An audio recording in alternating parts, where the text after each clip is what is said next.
Thank you, everybody, for joining. So glad that you're with us today. This is a historic webinar for us. This is our 50th. About 5 years ago, we had this idea. Let's see if we can do some webinars to help people out. And, you guys came and showed up, and you said it's been helpful. Many of you do this as like a staff meeting. And during COVID, we found it to be really helpful. We had some meetings during COVID, some of these webinars, we had 1,000 people register for because we were all desperate for help and to learn from each other. So thank you. And as a special intro, I want to welcome Bill Simon, our co-founder of Parish Catalyst and author of the book, Great Catholic Parishes. And Bill just wanted to share with us in this great day. Bill, thank you for being here. Thank you, John. And thanks to everyone who's joined us today for, as John mentioned, our historic 50th webinar. And we're so grateful. It's all of you that really makes, us a thriving organization. And, we're also very glad to be part of the Renew family. Joe Baricelli, that you heard from at the top, is a great guy, and Renew is a great organization, and we're very fortunate to be part of them. I just wanted to tell a quick story. I'm amazed at how God has worked through Parish Catalyst. Simply amazed. And we started 11 years ago. We didn't know exactly where we would be heading. We were using the example of Bob Buford and Leadership Network, and that was a tremendous help to us. We wouldn't be here today without Leadership Network and Bob Buford. And as I say, we didn't know exactly where we were going, but over these 11 years, we have seen so many times the hand of God at work in what we're doing. And now with the strength of Renew behind us, we feel that the sky is the limit. And so anyway, I'm grateful to be here, and tip my hat to all of you, to John, Mike. Thank you for joining us today. Laura, thanks. And to you too, Joe, for taking care of a very important detail. So let's take it away. All right. Thank you, Bill. And, Bill, of course, would give, say all glory to God. I had nothing to do with this, but we wouldn't be here today if it weren't for Bill and his vision, his investment, the writing of the book, Great Catholic Parishes, and just the commitment to the parishes around the country to say, I want them all to thrive. I want everybody to have a encountering Christ experience at their parish that changes their life. And so, Bill, thank you for all that you've invested in this and made possible. Let us get to the topic at hand. The topic today is leading from the second chair. And I'm going to let our guest explain more about what that means. But one reason we chose to do this is because I've worked with parishes around the country.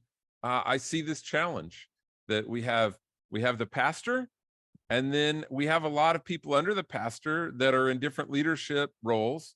In our book, Great Catholic Parishes, we identified 4 keys of parishes that thrive, and one of those is shared leadership. So it speaks directly to this topic. So our guest today, Mike Bonem, literally wrote the book on it, Leading from the Second Chair. He wrote it because he couldn't find one on it. And so they say, write the book that you need, and that's exactly what he did. So let me just tell you a little bit more before we let Mike share with us. He's a consultant, a coach, an author, a speaker, a husband, and a father. He offers a unique mix of world-class consulting, executive leadership experience, and church experience, and he helps churches and ministries and their leaders turn vision into results. He's the author or co-author of 5 books, including Leading from the Second Chair and The Art of Leading Change. And Mike, I'm just going to get you to commit today to come to a webinar on change leadership, because I know we need that. Lastly, Mike holds an MBA with distinction from Harvard Business School. I've heard of that one. It's a little school in Boston, I think. And he was a senior manager at McKinsey & Company before serving for over 10 years as the executive pastor of a large Protestant church in Houston, Texas. So, Mike, thank you for being with us today.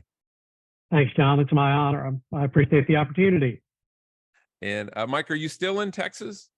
Yeah, I still live in Houston. All right. Mike and I are right now hiding from the heat bubble of 100 and whatever it is today. So we're happy to be inside doing this. I'm just going to jump right into our topic, Mike. What is a second chair leader? I know that's a new term for some folks, but I think once you describe it, they'll understand exactly what we're talking about.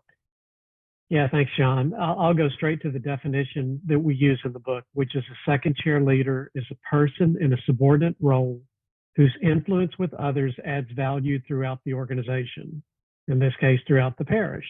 And so just to unpack that a little bit, you know, the idea of being in a subordinate role is not a surprise. People understand that part of it. When we were working on the book, our editor said, yeah, but people don't like being subordinates. And I said, no, they may not like it, but it's just reality, right? When you're not the top person on the organization chart.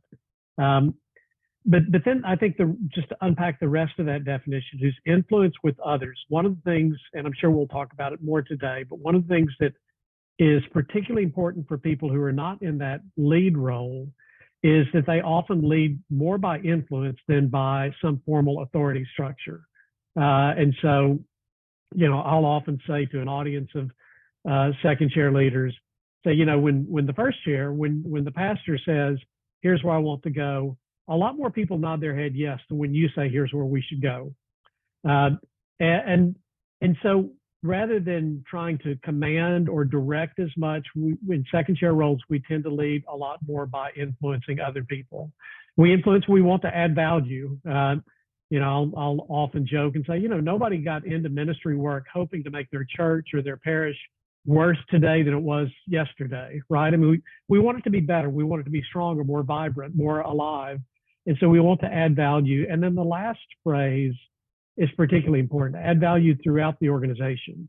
There are all sorts of people serving in parishes and in churches who add value in niche roles, whether it's the person who's the bookkeeper who's keeping doing the accounting, or the person who's leading the catechism class. Those are all valuable roles, but they're niche roles. And part of being an effective second chair leader is looking at the big picture and saying, where does the organization need to go? And how can I, in this role that I'm serving in, help the organization, the entire organization, to move in that direction? One of my favorite interviews that we used in the book was with a second chair leader in a Protestant church whose primary responsibility was the Sunday morning experience. And during a season of planning, they decided that where they most needed to focus their energies was on the small groups, not the Sunday morning experience. And so he put on her second chair hat, not her Sunday morning experience hat, and said, you know what? I actually need to give up some of the resources that I have in my area so that we can do what's right for the church right now. And that's a second chair mindset, saying what is best for my church, what is best for my parish, even if it isn't in the direct area that I have responsibility for. Yeah. Yeah. Well, I would, just to translate in titles in the Catholic Church, I would say, and it depends on the parish, right? You may be a pastoral associate. I was just talking to one earlier today. That's clearly a second chair role. In some parishes, it's the business manager. They're kind of the right hand to the pastor. It may be a parochial vicar. The more important thing is not the title, but what Mike said, that you are not the top leader, but you have great influence throughout the parish. And Mike, wouldn't you say that's like we're talking about the like more classic sense of a second chair leader, but there's also people throughout the parish, like you mentioned, that kind of move from first to second chair depending on the meeting they're in. So like the catechetical director may be in a first chair experience when they're with all of their catechists, but then when they meet with the pastor or the director of faith formation, they may be in a second chair role. Is that right? Yeah, no, that's a very good observation. And so for that reason, we tried to craft a definition that was fairly fluid, where, because I've had plenty of times where somebody will say, well, I'm not in the second chair role. I'm not even sure I'm third or fourth or fifth. And they're looking in a real hierarchical way at the organization chart. And what we want people to think about is much more this idea that you're not first, but you can add a lot of value in whatever organization you're sitting in. Yeah. Well, let's talk about some of the unique aspects of second chair leadership, especially in the church. One thing you said is that they lead more by influence than just title. And I think, if you look at John Maxwell's 5 levels of leadership, actually leading by influence is much more highly evolved and better form of leadership than just simply title and authority alone. But tell us some more characteristics of second chair leadership.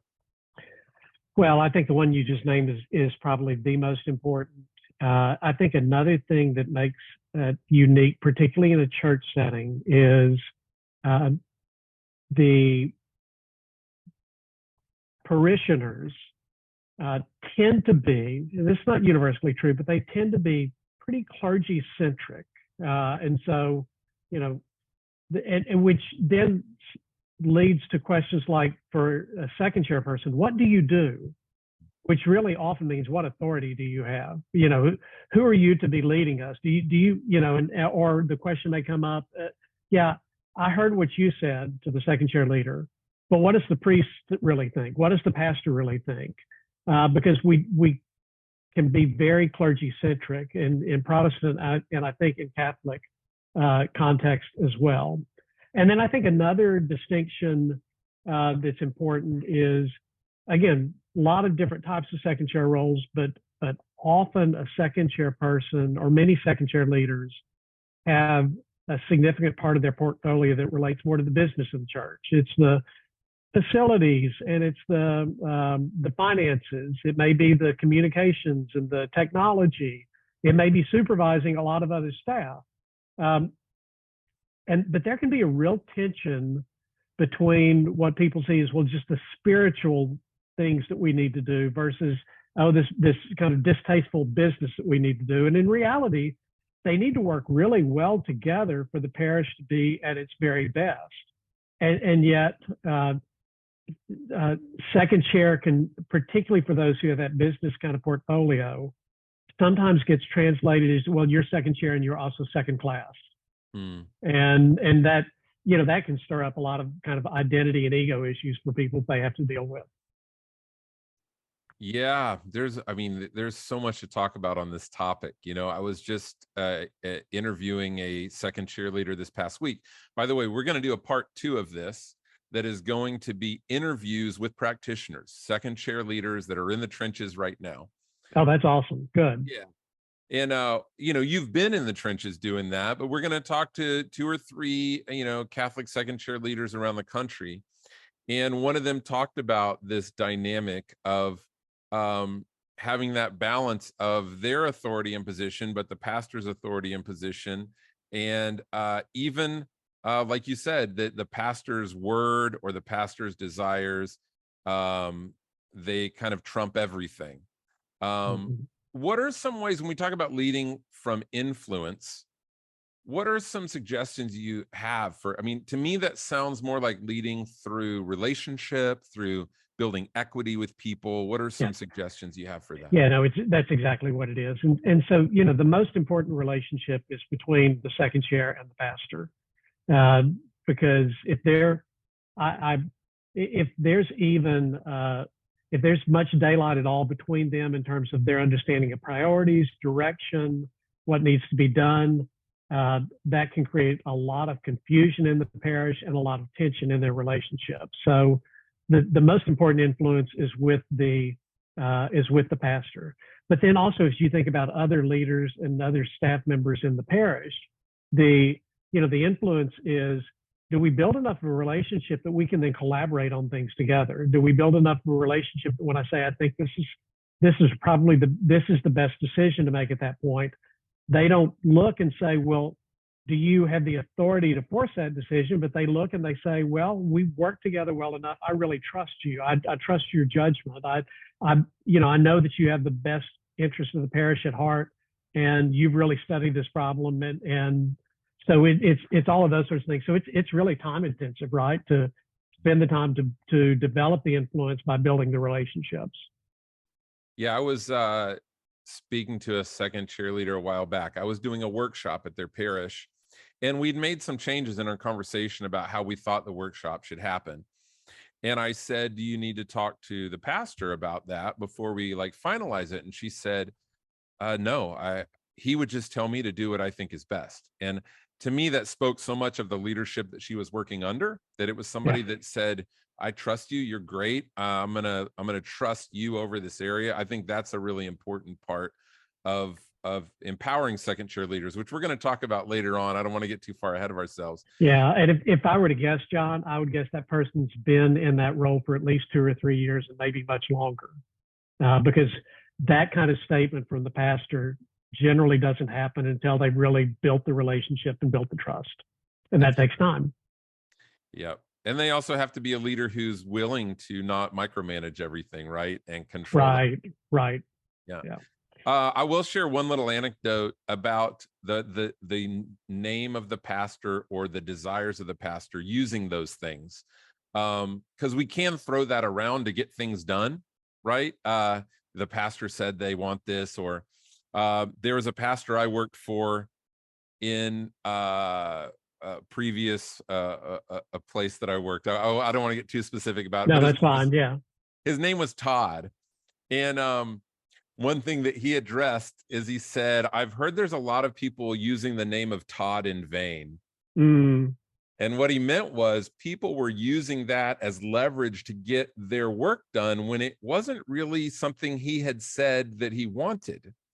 And that's just something you really have to be. If you say the pastor wants it or the pastor said so, that better be the truth, right? It absolutely better be the truth. And it's sort of a two-edged sword, right? I mean, it gives you some instant credibility or authority in the short term.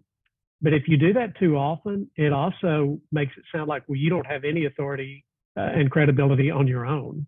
Yeah. And so there's times when that's appropriate to do, but I would use it sparingly. And like you said, only if you really know that it's true. Yeah. Well, I always love to see illustrations of things in scripture. I think it helps us.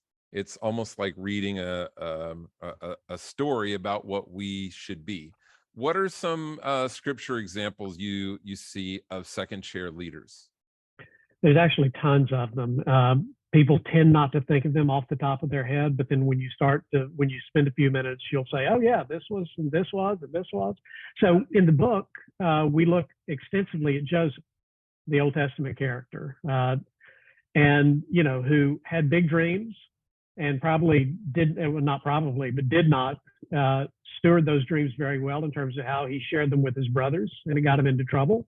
But he ends up being a very powerful second chair leader in the kingdom of Pharaoh in Egypt.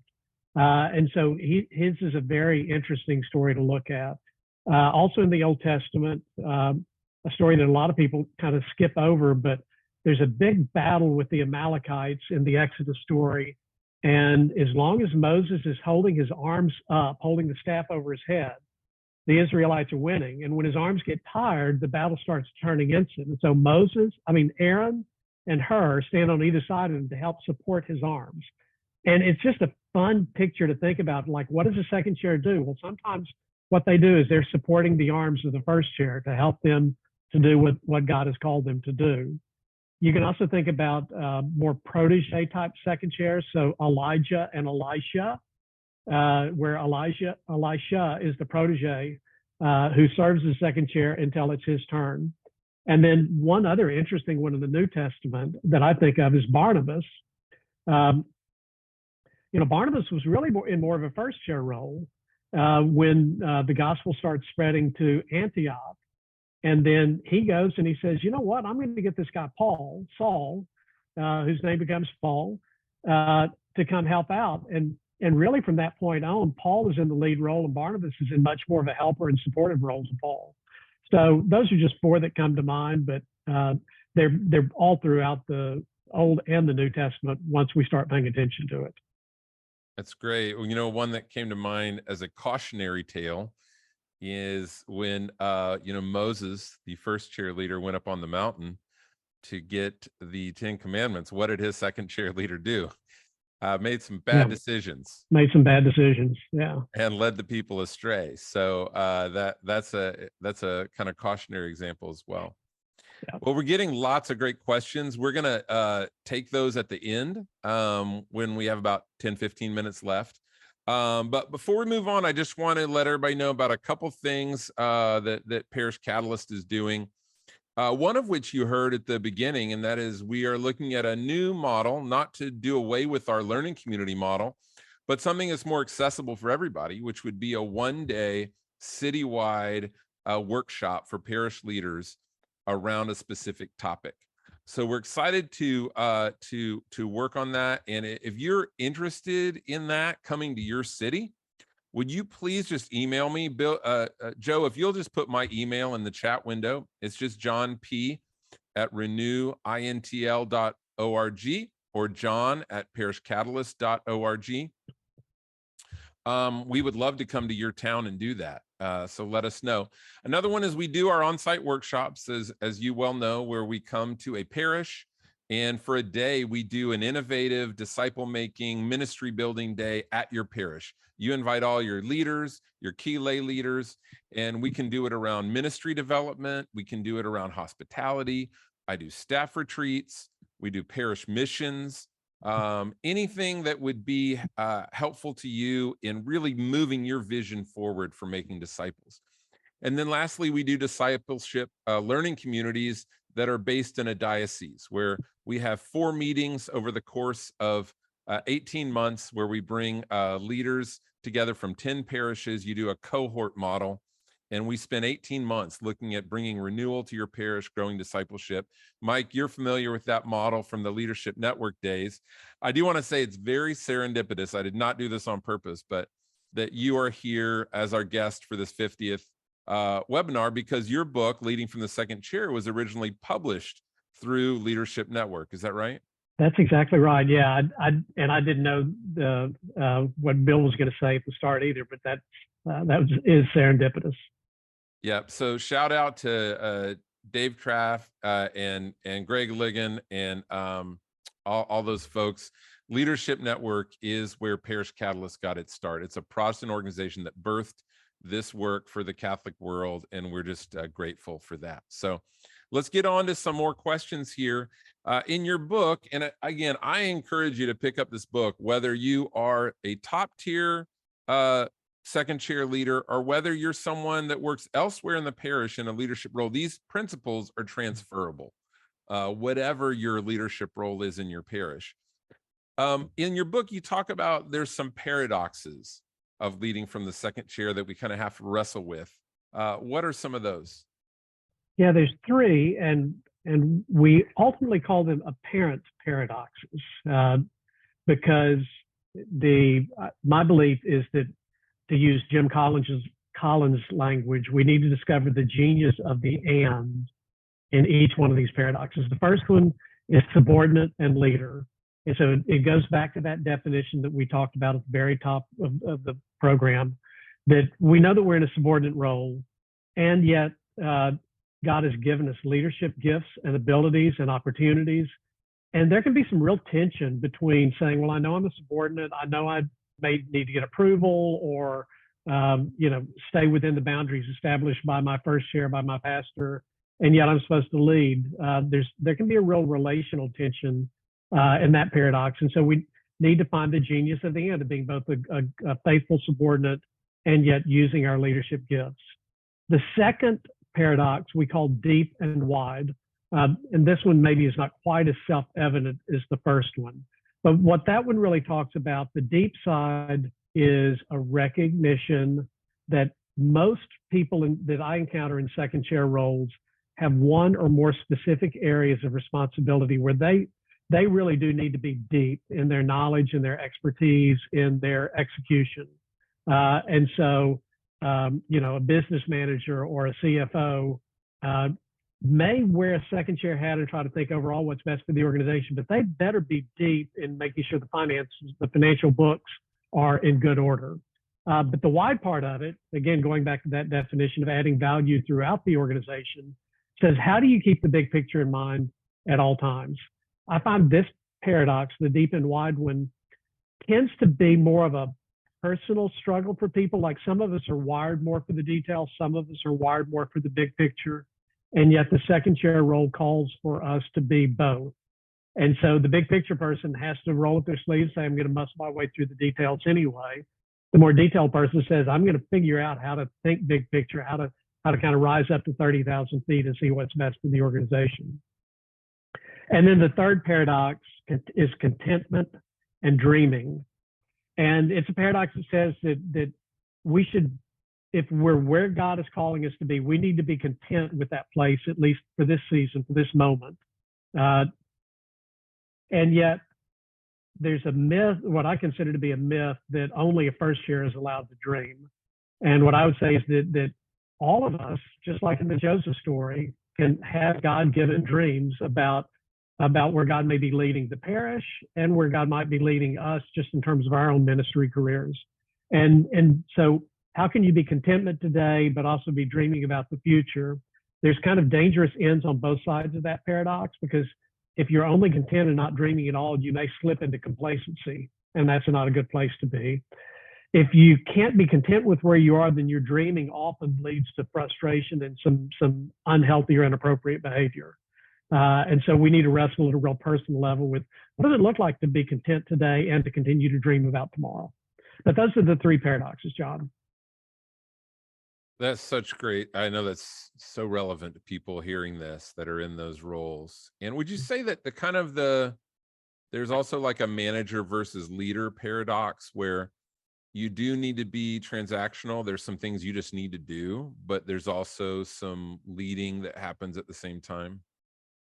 Absolutely. Yeah. And I mean, I think that's true in first chair and second chair roles, and probably a reason that we didn't name that as a paradox in this book is we were trying to identify things that were really unique to the second chair role. But there's no question that there's both managing and leading that many folks in second chair roles need to do.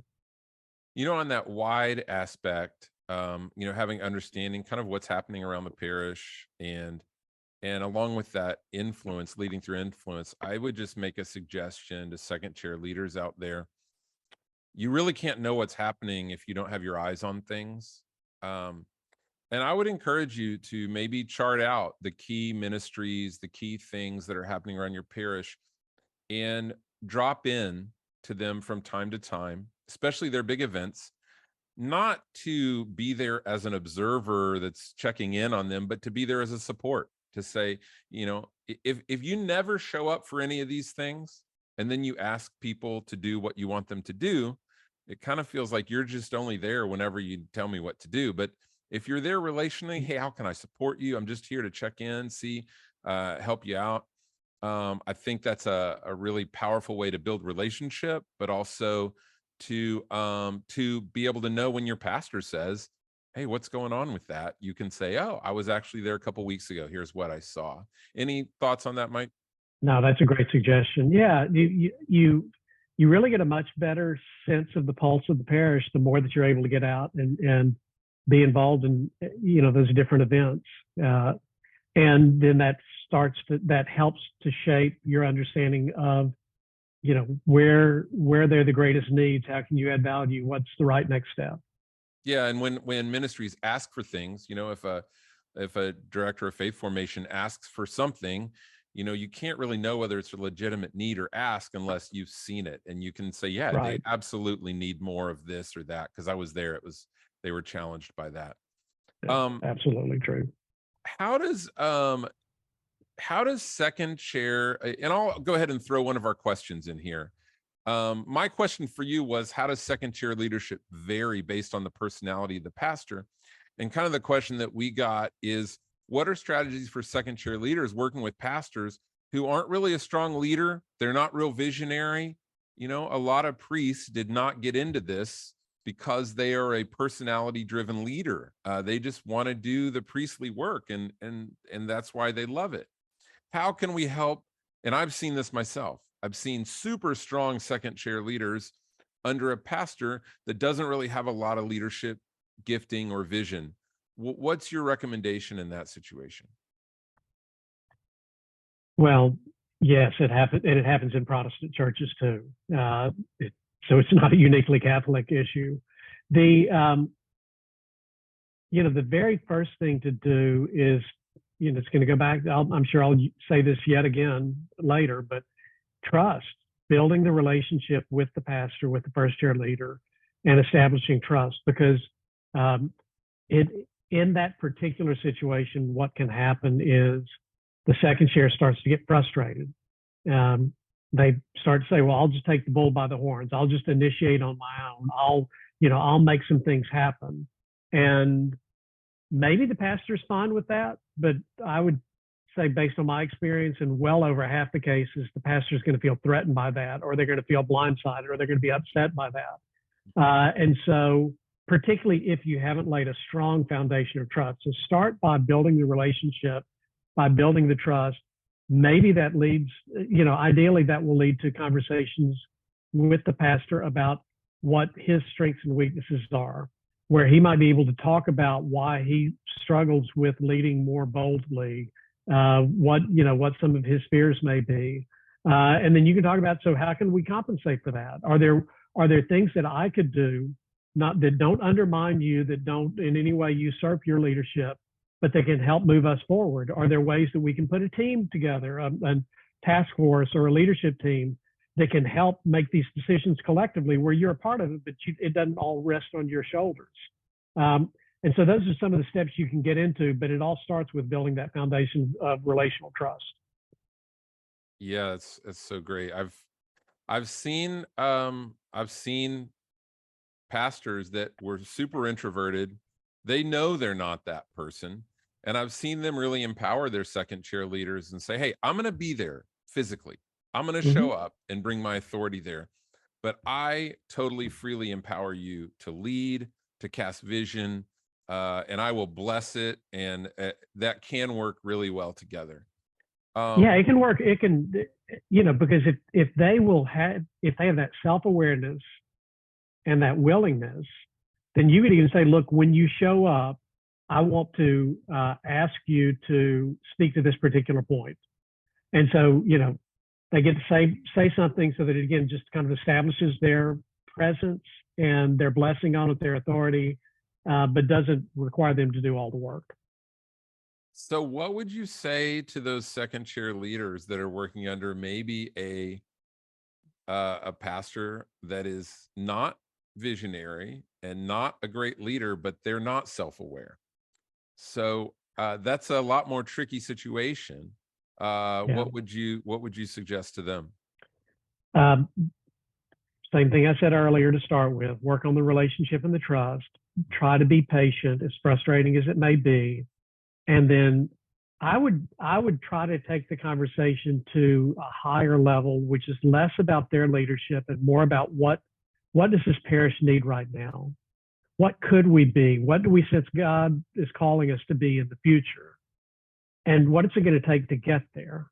And maybe in the process, they start to say, wow, I can't get there by myself. Because really the very best first, second chair relationships, pastor and second chair relationships, are ones where there are complementary gifts. We don't need two clones that have the exact same personality and gifting. We need complementary gifts. And so the person who's more introverted or who's less visionary can still work with a second chair that has some of those gifts to make a great team together if they can engage in those conversations. I think you would say that, along with the relationship end of things, that the second cheerleader really needs to understand the personality of the pastor and really accommodate to that, right? Like, you're not going to change them, and you're not going to be successful trying to usurp them or be different than them. You've got to understand them, right? What motivates them, what's important to them. Yeah, what motivates them, down to the minutia. What's their communication style? Do they want to have one meeting a week and have you dump a bunch of things on them? Or would they rather you pop in 10 different times? Do they want to get an email beforehand and say, here's what the bullet points are for the meeting that we have coming up? Do they have an attention span that says you can only talk about 3 topics in any meeting? Those are the sorts of questions that I think second chair leaders who are successful ask and answer, so that they can meld with the personality and the temperament of the pastor. I often will tell a second chair leader, if I'm coaching them, that you need to think of this as an asymmetrical relationship. You need to be a student of the pastor, but they may not be a student of you. You need to understand how they're wired, what they like, what they don't like, how they want you to interact with them.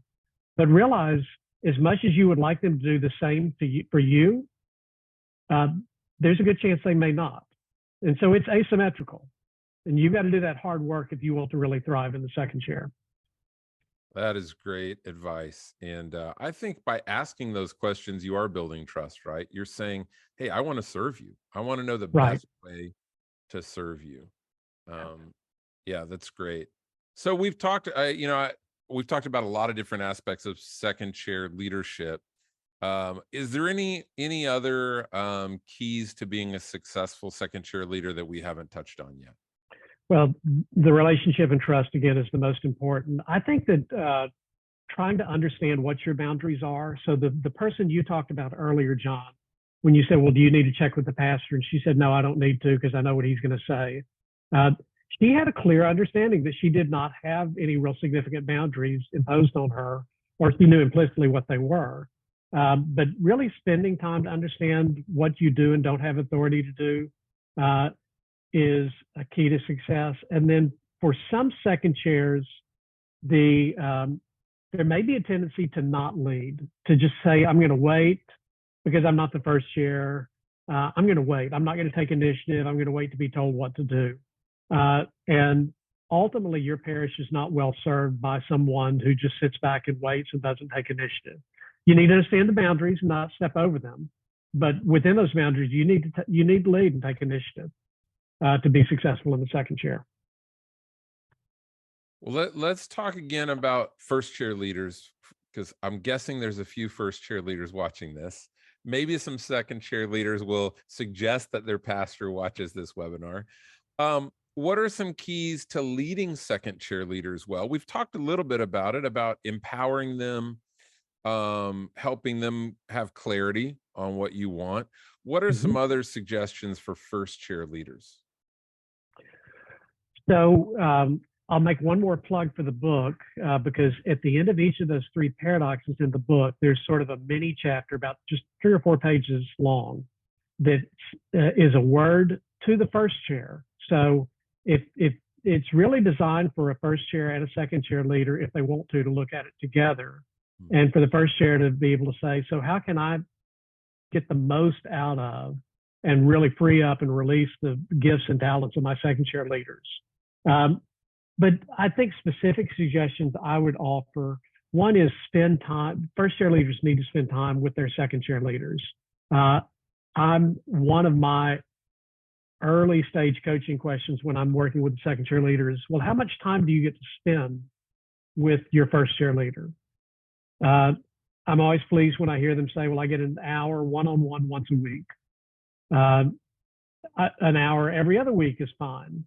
But I start to really worry about their ability to be effective when they say, well, we only see each other in staff meetings where there's a group of us, or only when there's an emergency, or only when I'm in trouble, or something like that.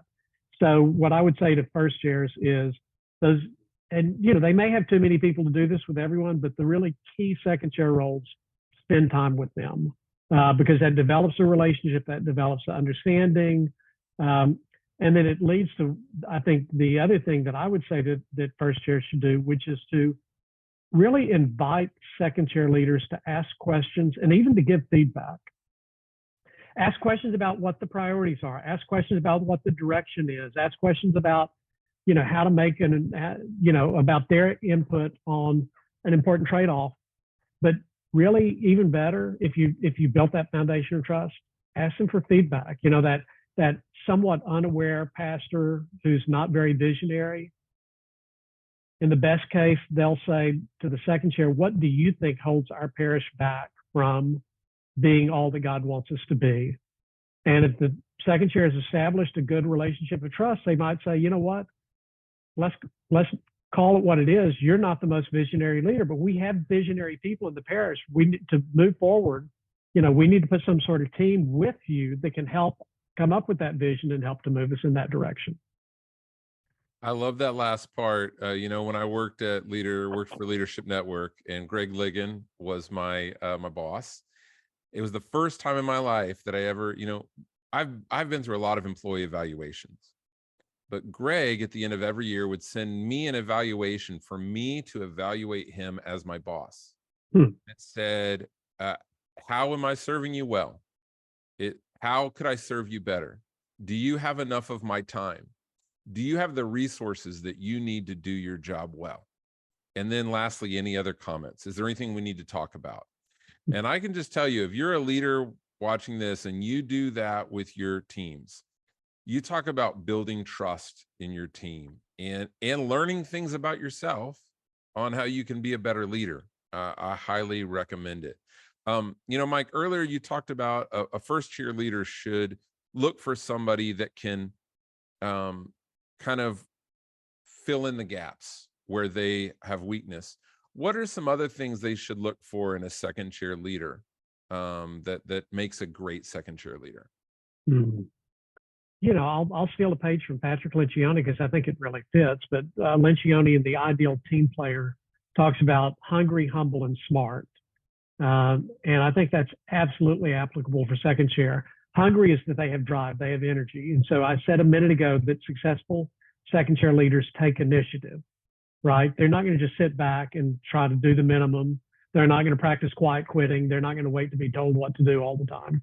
So that's hungry. Humble is, and it's particularly important in the second chair, right? You're not the lead leader. Do you understand that, one of my favorite interviews for the book was a second chair leader whose first chair, senior pastor, was his brother. And he talked about a really pivotal moment in that church's history when he did a ton of work on an initiative, and then his brother presented it to the leadership team.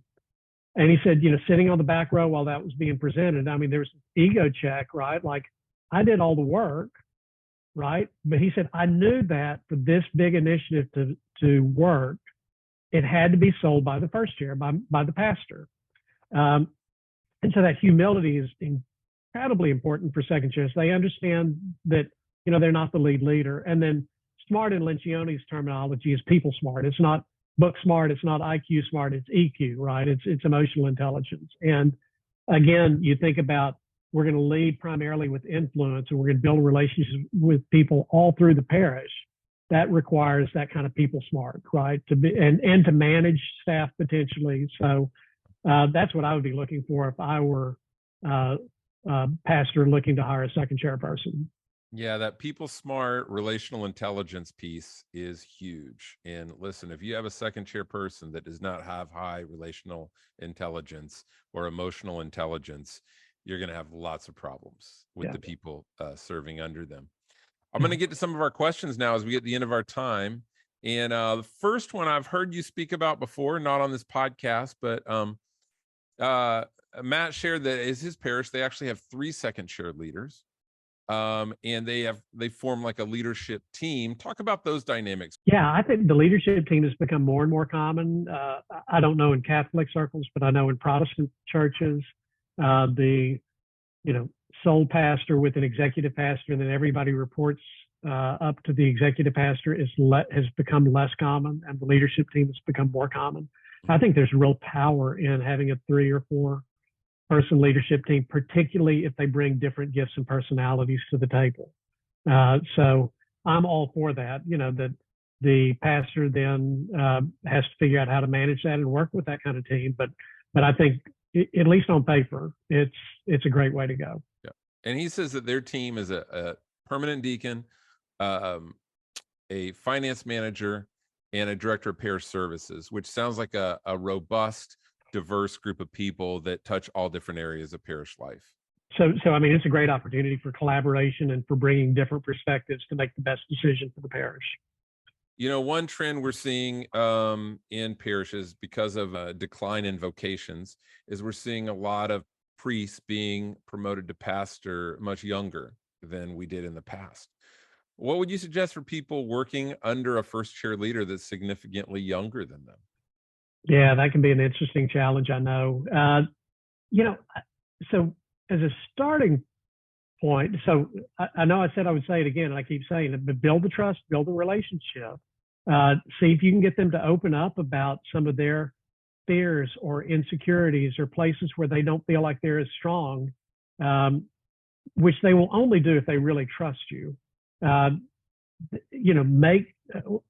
think that little gentle nudges like, hey, maybe we could try this, that might push them out of their comfort zone, or might stretch them a little bit, and see how they respond to that. They may say, oh, thank you so much for helping me to see that. They may be real defensive, but don't push them too far outside of their comfort zone until you know how much they're willing to trust you. And then the other thing that I would, if you've earned their trust, that you might do is encourage them then to get a coach or a mentor.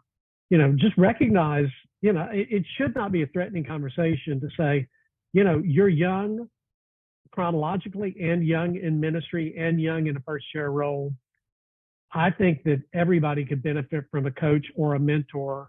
And, I would love to, see you in that kind of relationship. Even better if the second chair can say, and I've benefited from that kind of relationship in the past, or am currently benefiting from it. And I think it's meant the world to me. I would hope you would do the same. That's great. That's great. Well, anybody have any more questions? Throw them up now. We're gonna wrap things up. But Mike, thank you so much for joining us today.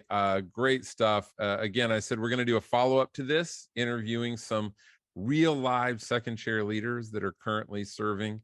And also we've got to do a follow-up with you on leading through change. That's something that we all do, and there's great ways to do it, and there's not great ways to do it. So hope you'll do that for us. Well, I'd welcome that opportunity. Yeah, that's my newest book that you mentioned, is The Art of Leading Change. It came out about a year ago, and it's certainly a topic that I've had a lot of energy and passion around. Yeah.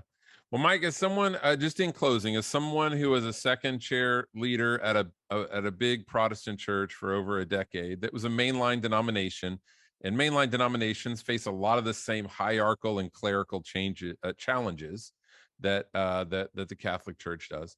But could you just give a parting word of encouragement to others that are working currently in your role that you were in there? Well, I would, I'm more than glad to. Your work really does matter. There may be days when you feel invisible, days when you feel undervalued or not valued at all.